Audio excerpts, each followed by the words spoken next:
Muy bien, vamos a empezar entonces. En la plática de la semana pasada comenté entonces que el mensaje original de Cristo lo que en realidad hace es una clara demarcación o separación entre la verdad y la ilusión, abriendo entonces con esto el camino de salvación para el ser humano, puesto que le explica con claridad la meta última o fin último que éste debe alcanzar, es decir, el reino divino o Dios.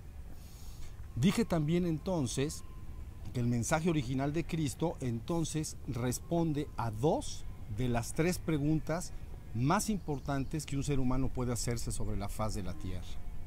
Es decir, uno, ¿qué debo verdadera y esencialmente lograr en la vida? Dos, ¿cómo puedo lograrlo?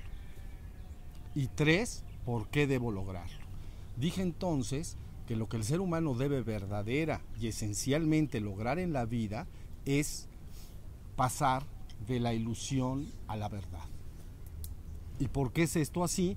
Porque mientras que la verdad es vida eterna, la ilusión es el reino de la muerte. Es un espejismo o engaño que no es lo que la verdad es.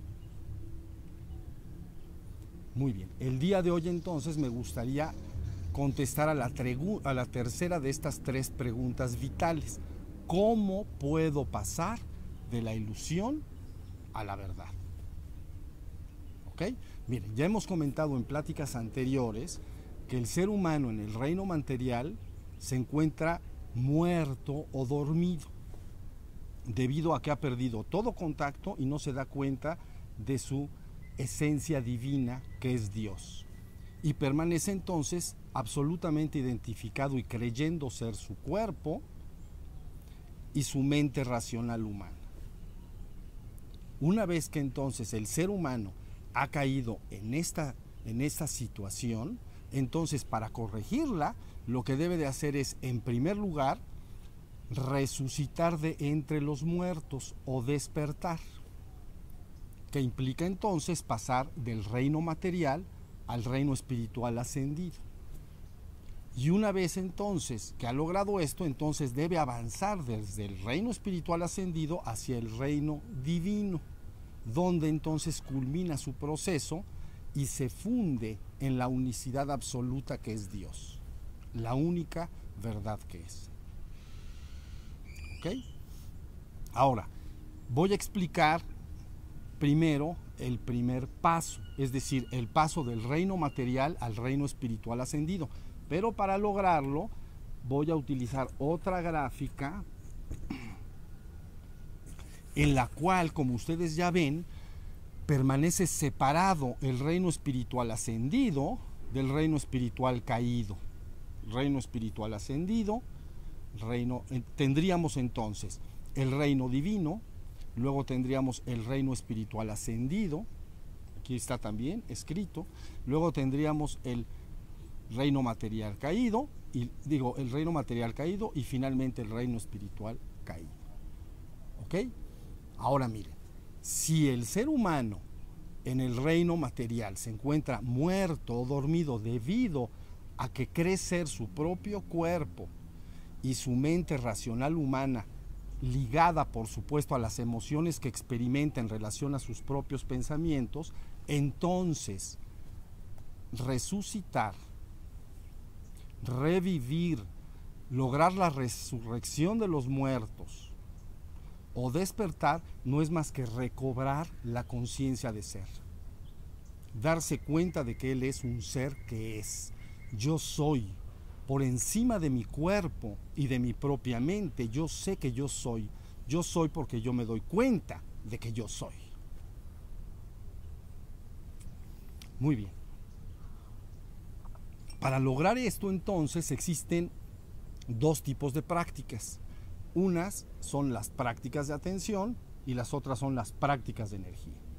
Por un lado, las prácticas de atención lo que logran en aquel que las practica es que conforme va avanzando en su proceso cada vez puede estar mayores periodos de tiempo del día en estado de ser, dándose cuenta de que él es un ser que es. Y esto es precisamente revivir, resucitar de entre los muertos o despertar, como ya comenté. Muy bien. Hagan de cuenta que las prácticas de atención son muy variadas. Todos los ejercicios de atención que ayuden a desarrollar la atención, entonces sirven para este fin. Y el capítulo 3 de nuestro libro, entonces explica una serie de estos ejercicios. Lógico, se incluye la atención a la respiración, la atención al cuerpo, la atención a los movimientos y posiciones del cuerpo, la atención a las sensaciones, la atención a los sonidos, olores y sabores que percibimos, la atención entonces a las emociones, la atención a los propios pensamientos que aparecen en la mente mientras los vigilamos de forma imparcial como testigos imparciales, etc. Por el otro lado, entonces, las técnicas de energía lo que están buscando esencialmente es ascender o subir la energía del fuego sagrado desde la base del tronco hacia la cabeza para colaborar entonces con el despertar y recobrar la conciencia de ser. ¿Ok? Ahora, conforme este proceso de despertar y resucitar de entre los muertos se va llevando a cabo, entonces aparece otro proceso de manera simultánea que llamamos purgación. La purgación de las impurezas y obscuridades dentro de la propia mente consciente y subconsciente del ser humano, y que están asociadas a emociones tales como el odio, el miedo, los celos, la envidia, la ira, etcétera, y que pertenecen al reino espiritual caído. Una vez entonces que el ser humano ha logrado despertar o resucitar de entre los muertos de manera permanente y ha purgado o se ha liberado de estas energías impuras y obscuras, entonces y solo entonces permanece ya ubicado en el reino espiritual ascendido. ¿Qué es esto? ¿Estamos? Bueno, ahora vamos a hablar del segundo paso. ¿Cómo puede pasar el ser humano entonces del reino espiritual ascendido al reino divino? Lo primero que tenemos que entender es que el reino espiritual ascendido es un reino de conciencia de ser, donde prevalecen los atributos puros y luminosos, tales como los asociados con la paz, el amor, la armonía, la gracia, etc. En resumen, el reino espiritual ascendido es un reino de conciencia de ser, donde prevalecen la dicha y la gracia permanentes. ¿Estamos? Bueno, pero no obstante que yo les he explicado y que queda explicado en el tercer libro, en el tercer capítulo de nuestro libro, que el reino espiritual ascendido está formado por una escala de conciencia o una escala de seres espirituales en sentido ascendente, y que la terminología hebrea llama los 9 coros celestiales, entonces la práctica para superar el reino espiritual ascendido en su conjunto y poder ingresar al reino divino es solo una. Esta práctica es simplemente permanecer en un perfecto estado de ser santo, puro e inmaculado, y al cual ya me referí en la plática de la semana pasada y que llamé la propia conciencia de Cristo. Cuando un ser permanece en un perfecto estado de ser santo, puro e inmaculado, entonces suceden dos cosas. La primera es que el ser, el estado de ser, permanece en sí mismo, en su propia esencia, que es la santidad perfecta.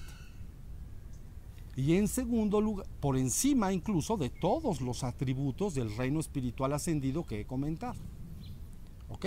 Y en segundo lugar, entonces, lo que logra permanecer en un estado de ser santo, puro e inmaculado es que nos pone en el estado óptimo y perfecto para poderse fundir con la santidad absoluta que es Dios en el reino divino. Muy bien. Con esto que les acabo de decir se contesta entonces claramente la pregunta: ¿cómo puedo pasar de la ilusión, que es el reino de la muerte, a la verdad, que es el reino de la vida eterna? Con lo que acabo de decir entonces podemos poner fin a esta plática para continuar ahondando la semana que entra en este tema que nos ocupa. Pongan sus manitas acá, por favor, gracias.